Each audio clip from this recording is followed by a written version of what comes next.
This episode of The Minimalists is brought to you by nobody, because advertisements suck. The Minimalists. Hello, Minimizers. Welcome to the Minimalist Podcast, where we discuss what it means to live a meaningful life with less. My name is Joshua Fields-Milburn. And I'm Ryan Nicodemus, and together we are the Minimalists. Sometimes people mistake minimalism for asceticism or utilitarianism.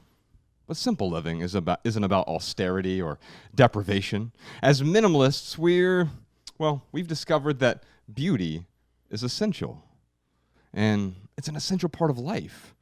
And when we remove all the excess, we actually expose the everyday beauty around us. And that's why Erwin Raphael McManus is back on the podcast, our returning champion. Yes. Erwin, thanks for being here. It's good to be back. On this minimal, we're going to talk about beauty, the genius of beauty, the beauty of genius as well. And then on the maximal, I thought we would talk about, well, you've got a new book, you've got a new podcast series as well called The Genius Of, and we're going to be talking about all of that as well. I want to dive deep into that. But first, I thought we would start with a question that we have here from Tammy on Facebook. What exactly is beauty? When decorating a shared space, how do we agree on something that's objectively beautiful? It seems so highly subjective and personal that it's difficult to find agreement. Now, Erwin, you had this great line in our last film, which was Less Is Now. It's out on Netflix. That didn't make the film, unfortunately. Such a great line. It ended up on the editing room floor. That's right. And so I figured, why not? Let's do a whole podcast about this line. And so, in fact, during the intro, when I was saying that people often confuse minimalism with utilitarianism, that was really the line. You said, I hope people don't confuse minimalism with utilitarian because beauty is essential. Absolutely. Let's talk about that. Well, let's go back to, is it Tammy's question? Yes. Yeah. And how do you define beauty? Yeah. What is beauty? Beauty is anything that provokes wonder. Oh. And Tweet that podcast, Yeah, Sean. man. That's know, awesome. I think it's, to me, a fascinating contrast between art and beauty. Not all art is beautiful, even if it's compelling. Right. And so when a person is creating art, it can be motivated by all kinds of emotions. I mean, art can be motivated by hate, it can be motivated by anger, by rebellion, it can be motivated by envy or lust. And so for an art piece to be compelling, for it to even be timeless, it doesn't have to be motivated by positive emotions, but beauty does. And so there's a difference between art and beauty. You can look at a work of art and recognize it's compelling but not beautiful. It doesn't evoke wonder. It doesn't evoke hope. And what I think is essential is that hope is not necessary to create great art, but hope is absolutely essential to create great beauty. Really? And so when you go out into the woods or you look at a waterfall, or you go to the ocean, you see the waves crashing against the rocks, no one's telling you what emotion to experience. That's right. But you never experience anger or bitterness or despair. You're not watching a waterfall or a sunrise and going, wow, the world sucks. I'm so angry with life. Look at that sunset. And what's to me is fascinating is that there's some intrinsic human emotions that respond without command to beauty. Yeah. And those emotions are hope and wonder, awe, if you would, worship. Yeah. Yeah. Oh, I love that. You know, we've been working, Ryan and I have been doing this whole minimalist thing for the last 11 years or so, and we've crafted a message. We helped a lot of people heal their relationship with stuff and with creativity and with people as well, just all these different relationships. And we wanted to find a way to really bring the beauty of that forward. It's why we're in this new studio space. And a lot of it is actually inspired by what you're doing over at Mosaic, creating art that allows people to see the beauty sort of in everyday life. And it can be simple without it being simplistic. And that's what I've seen in what you're creating, is that you are creating something that is beautiful, but it's not stark. It's not, as you say, utilitarian. You can actually go to different parts of the world and see this in architecture. You can go to places in the world that have been heavily influenced by, let's say, Karl Marx, and the buildings are stark and minimal, but they lack beauty or inspiration or imagination or hope. Yeah. And when you look at government projects that have been created, how could you possibly create government projects and not know it would create violence? Oh, Yeah. And what's interesting to me is when you have a high volume of beauty, you have a diminished amount of violence. Yes. It's really hard to be violent when you're overwhelmed by beauty. Oh, you can tweet that podcast, Sean. Now Yeah. let's get back to Tammy's question here, because I think this comes up quite often. I'm living with someone else, and really what she's saying is my preferences for beauty are different from my partner's preferences, or my roommate, or my significant other. Yeah. But that's going to be true with anyone, even if you have, like my wife and I have relatively similar preferences. But even then, there's going to be some tension between what she appreciates and what I appreciate, what I find to be beautiful versus what she finds to be beautiful. Have you noticed this in your own life? Oh, absolutely. I mean, my wife is from the mountains of North Carolina, and she is a country girl, and I am about as cosmopolitan as a human being can be. And so our views of the world are so dramatically different. Our view of art or architecture is, and in fact, one time she heard this interior designer talk about how you can know more about a person if you walk into their bedroom. In fact, that's actually true. If you walk into someone's bedroom, you can know whether to hire them or not, far more than a resume or an interview. And so my wife was listening to this person, and she said, "So, honey, which part of the house reflects you?" And I said, "None of it." And she goes, "What do you mean?" I said, "Our house reflects how much I love you. But our house reflects you." Wow. And so for my birthday one year, she set aside a fairly significant amount of money and said, "You can redesign this bathroom." And so I actually blew everything out and put this cave. And when you walked inside the bathroom, you turned right, and then you walked into this cave. There was rock and slate, and it looked like you'd gone underground. And there was waterfalls that came out and flowed in different directions. And it was completely me. And it was probably something she probably hated that more than anything else in the entire house. And I probably was overkill from my part, but I got to actually design something and have some fun. It took me a while. And I think one of the realities is that some people love Monet and some people love Van Gogh. Right. One person might love Picasso, another person might like Bansky. And it doesn't mean that one person's wrong or right. And that's the wonderful thing about beauty is that it eliminates wrong and right. Yes. See, beauty isn't about wrong and right. It's It's just like, is blue right or is red right? Right. And we're raised in a world where everything has to be good and evil, right and wrong, good and bad. Yeah. But beauty actually eliminates that conversation. Oh, wow. Man, that bathroom sounds absolutely gorgeous, man. That It sounds was really cool. actually quite nice. And when we sold the house, it was the value added. Oh, wow. For sure. Like literally, quite literally. You know, it's interesting. I think about like me and my wife and, you know, not just our preference for beauty or what we find beautiful. You know, there are a lot of different preferences we have. If it was just with beauty, that would be awesome. If that's the only differences we ever had. But of course, there's more.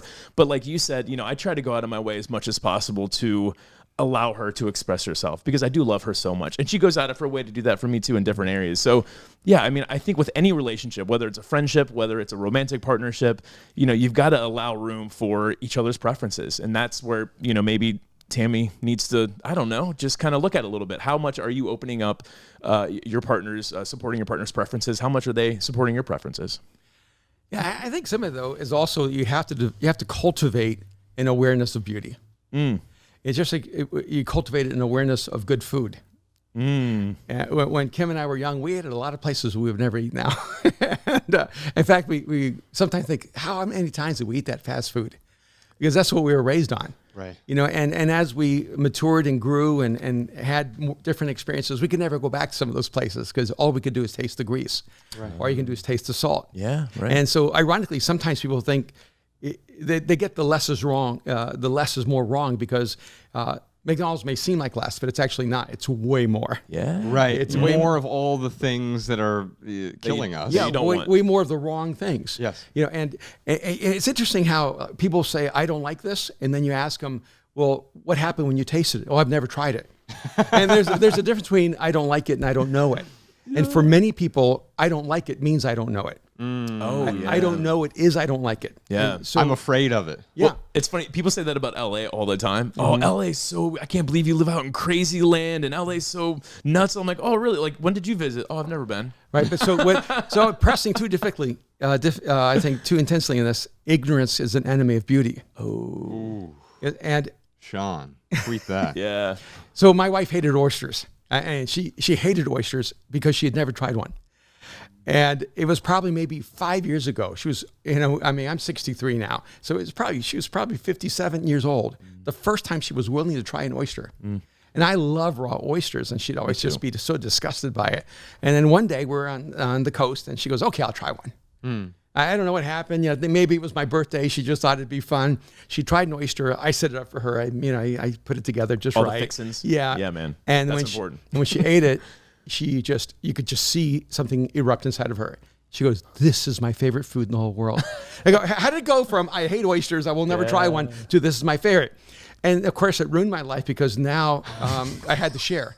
Now this tray of 12 became a tray of 6 for me, and she just kept eating another one, another one. I thought, this is what happens.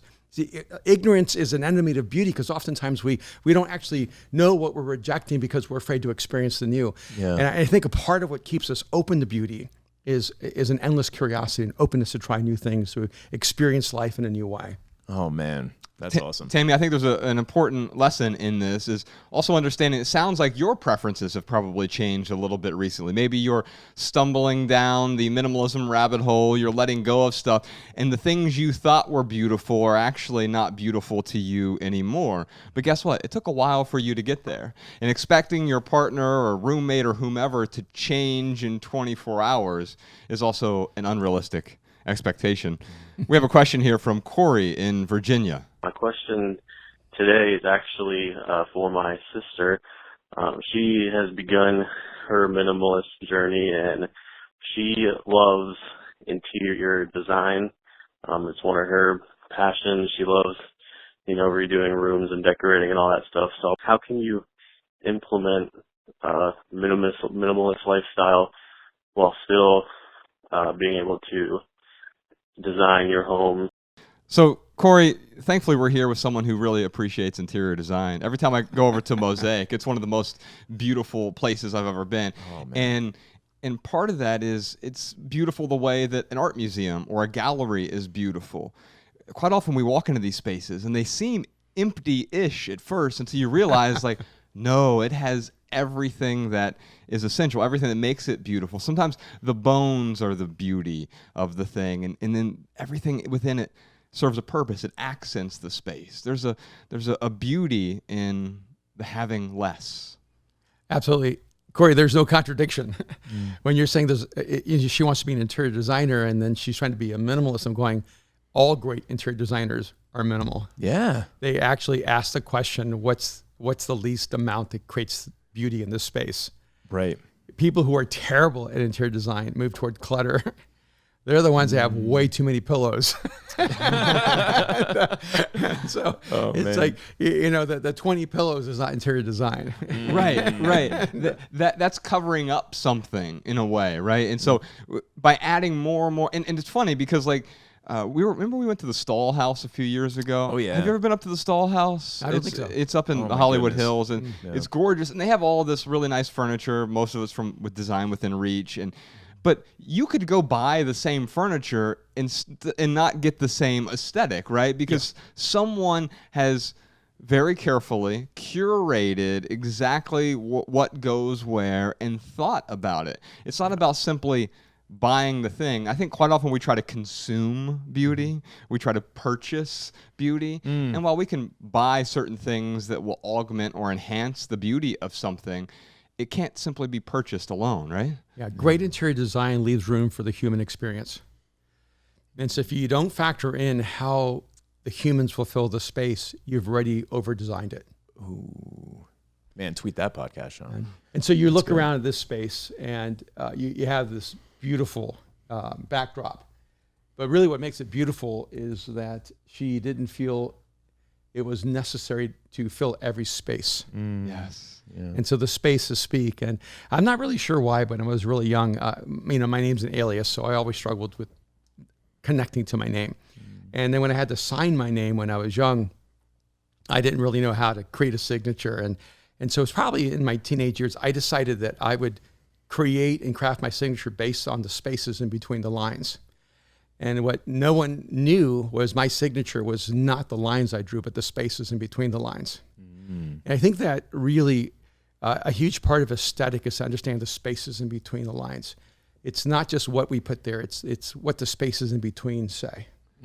Otherwise, it becomes visual noise in a way, right? And so when you think about music, what makes beautiful music is the space between the notes. That's right. And I think the same is true for whether it's interior design or it is art or even when it is a book, right?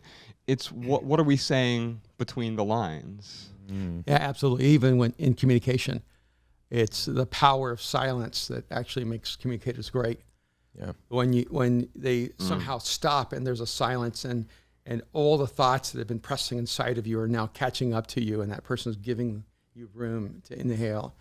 And that's to me a part of the process of communication is learning the spaces in between the words. Yeah. Oof. Man, I'm like so jealous of like your ability to decorate, and the same thing with Erwin, because when I think about like interior design at my place, it stresses me out because like I just don't have the eye for it. I can look at Josh's place and be like, oh wow, that's gorgeous. I can look at Mosaic and be like, man, that is gorgeous, but just copying that doesn't feel right to me. I'm like, oh man, I would love to come up with my own, but yeah, I don't know. Maybe I just need to look at more minimalist design work or something, but I kind of let Mariah handle all the interior design stuff. Or you can hire an interior designer. I mean, that's the whole thing. I mean, that's what we did for this space as we're building it out. We're only about 70% complete, but I'm not an expert on lighting, so we bring Ev in, who is just a genius, a savant of lighting, and he helps us out with that.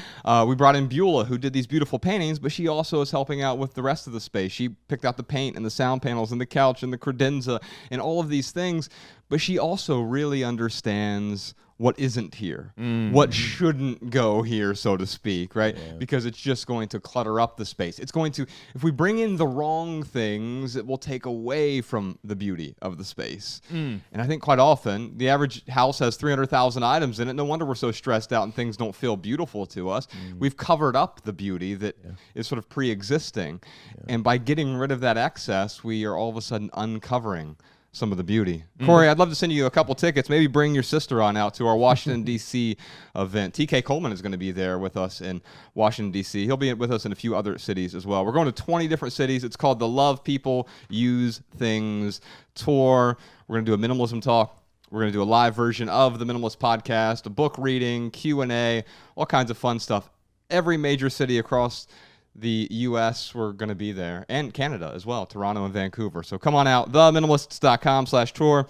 We'll reach out to you, Corey, give you a few tickets to that Washington, D.C. event. Ryan, what time is it? You know what time it is? It's time for the lightning round where we answer your text messages. You can text your questions and comments to 937-202-4654. Yes, indeed. Now, Erwin, you probably remember during the lightning round, this is where we do our best to answer questions with a short, shareable, less than 140-character response. We put these texts, these minimal maxims in the show notes so you can copy and share our pithy answers on social media if you'd like. Erwin has already had how many pithy answers? I know. We've already got 15 things on the show notes from Erwin. Hopefully you and I will be able to come up with something pithy here. Yeah, we got a question from Stella. How do we find the beauty inside ourselves and then be content with it? That is, how do we find the essence of who we truly are and stop trying to be someone else? Wearing too much makeup, wearing certain clothes and brands to be who we think others admire and look up to, and basically just trying to conform to the impossible standards the beauty and fashion industries sell us. What a beautiful question. And I think there's something here, Erwin, about how do I know what's me versus how do I understand what I'm trying to project into the world. Let's talk to Stella about this. Well, you see, when I hear Stella's question, I don't hear a question. I hear an answer. She already answered her question. And so I don't know what I can add to that other than just say, I think you already found your path to finding your essence. So what is the answer in her question? Just the... Well, I think the danger is to blame everything around you for not finding your essence. Because no one can make you want something. They can hit the button of things you want. And you have to always hold on to the why you want what you want. Yeah. And, and so I just look at things and go, there's always going to be people telling you, here's a shortcut to finding your own beauty. And I think that's really the question is, are you accepting a shortcut to your own beauty? Because beauty really is about essence. It's about your character. It's about whether you're compassionate and kind and forgiving, and whether you're a person of integrity, and whether you bring hope and joy to the world around you. And so I would say focus on the essence of who you are, and everything else will become secondary. I love it.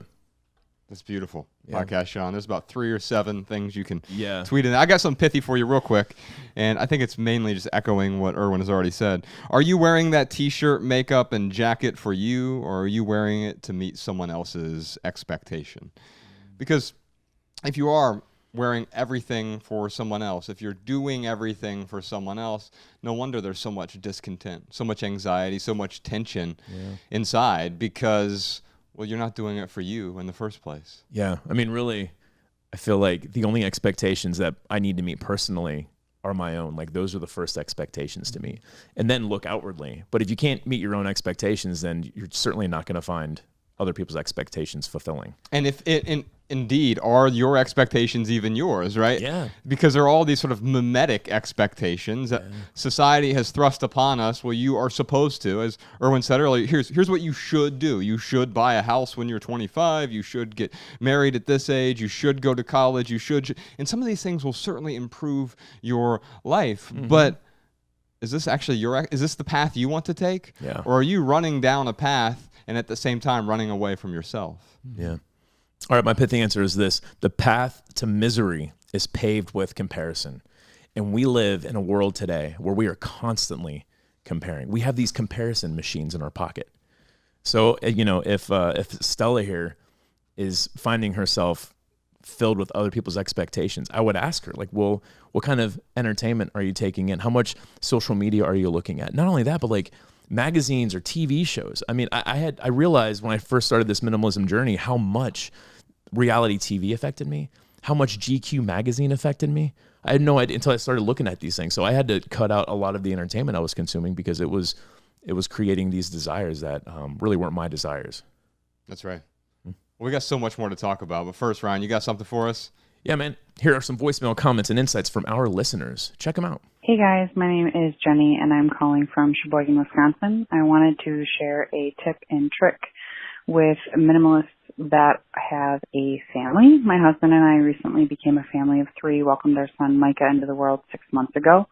And adding another being to our lives can add a great deal of physical items and items that are outgrown really quickly. To honor our family's minimalism efforts and living within our one family income needs, we met and went to a family member who has a son 1 year older than our son Micah. We asked them if we could borrow their baby clothes and toys that they were storing in their basement in bins just in case they had another baby boy. So we thought that we could use them now rather than them just collecting dust in their basement. We have saved a great deal of time and money by borrowing these items, and in turn, we're storing them in our basement as the family has a smaller home and doesn't have space and they didn't want to pay to rent a space. We have even started buying bigger clothes and gifting them to the family member as they will become ours in the future when our son grows into that size. So we're creating this baby boy clothes moving wardrobe and getting the most out of each item by sharing them with multiple families. This could work with family members or friends, coworkers of any listeners that need a tip. It's a win-win for everybody. Hi guys, this is Virgo from Atlanta, Georgia. I just wanted to call, as a longtime barista, I have a couple tips about coffee. I know you guys are coffee people and own your own coffee shop, which is great, by the way. I love Bandit. I just wanted to tell listeners that there's a really awesome coffee subscription service called tradecoffee.com. You can go in and put in your preferences and what kind of, profiles you like.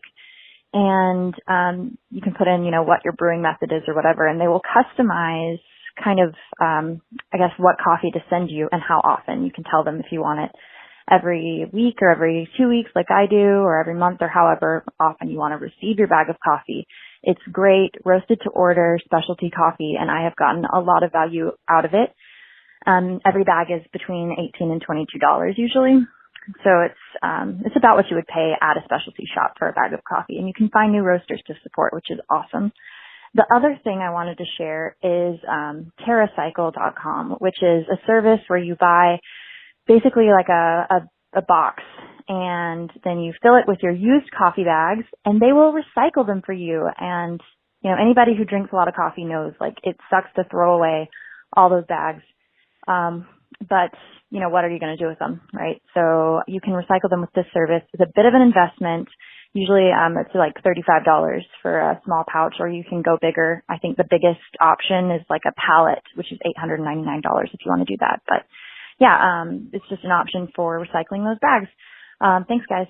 All right, y'all. Big thanks to Erwin Raphael McManus. You Yeah. can check out his new book. It is called The Genius of Jesus, and his new podcast series is called The Genius of, where he dives deep into exploring the genius inside each guest that he interviews. In fact, he did an interview with me over there as well, so you can check that out real soon. He also has a great podcast with his son called Battle Ready, where they take two different sides of an argument and sort of battle it out, but in a way that it forms a deeper understanding between the two of them. So you can check that out as well. We got a bunch more surprise questions this week for Erwin. That's Thursday on Patreon, the Maximal episode. We call it the Minimalists Private Podcast. You can check it out each Thursday, theminimalists.com/support. And you'll get a personal link so that our private podcast plays in your favorite podcast app. Real quick, for right here, right now, here's one thing that's going on in the life of the minimalist. Ryan, since we've been talking about beauty today, I thought we would take a peek inside your home. And inside my home as well. If you haven't seen them already, we have a couple of minimalist home tours. In fact, maybe it's time to do a refresh on yours. This was 2 apartments ago for you. Yeah. You know, I was thinking about that during the podcast, about how your home is picture worthy. And mine is so mundane. It's just a normal house.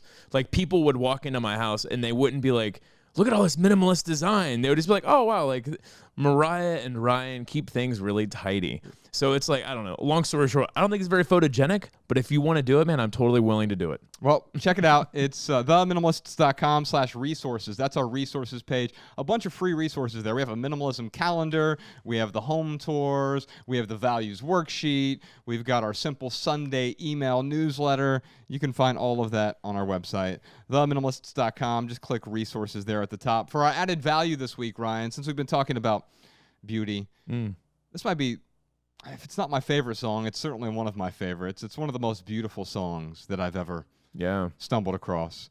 Our good friend Nate and Drew, they have a band called Parlor Hawk. In fact, they did all the music for our last 2 films. They formed a special band called We, and did the soundtracks for Minimalism and Less Is Now. But I first heard about Drew because he's the lead singer of this band, Parlor Hawk. And this song is especially, well, noteworthy for an episode like this, because they built this giant song with all these strings and violins and different instrumentation, and then they stripped it down to its essence. And there's only a few instruments left in the song. The song is called Scars by Parlor Hawk. By the way, we have a bunch more surprise questions this week, like, what are the 4 things that make a genius a genius? How is the minimalist's message different from Marie Kondo's method? How do we best explain the benefits of minimalism to a maximalist? When you first started your minimalist journey, what hiccups did you encounter? How do we maintain our focus, momentum, and motivation throughout the minimalism cycle? Plus a million more questions for Erwin and the Minimalists. And if you want to hear all that, join us on the Minimalist Private Podcast this week. Visit patreon.com/theminimalists to subscribe and get a personal link so that our private podcast plays in your favorite podcast app. Or you can just head on over to theminimalists.com/support. That will take you over there as well. You'll get access to all of our archives. It's hundreds of hours of minimalism, all of our past private podcast episodes, our Ask the Minimalists Anything sessions, and our entire Patreon community. Thousands of other open-minded people who are exploring what it means to live a life with less. You can follow The Minimalists on Facebook, Twitter, and Instagram at The Minimalists. Come to one of our live podcast shows. Visit theminimalists.com/tour to find a city near you. If you have a question, comment, or minimalism tip for our podcast, email a voice memo to podcast@theminimalists.com. Comment on this episode, youtube.com/theminimalists. And if you want our show notes in your inbox, sign up for our email list over at theminimalists.com. And if you leave here today with just one message, let it be this. Love people and use things, because the opposite never works. Thanks for listening, y'all. We'll see you next time.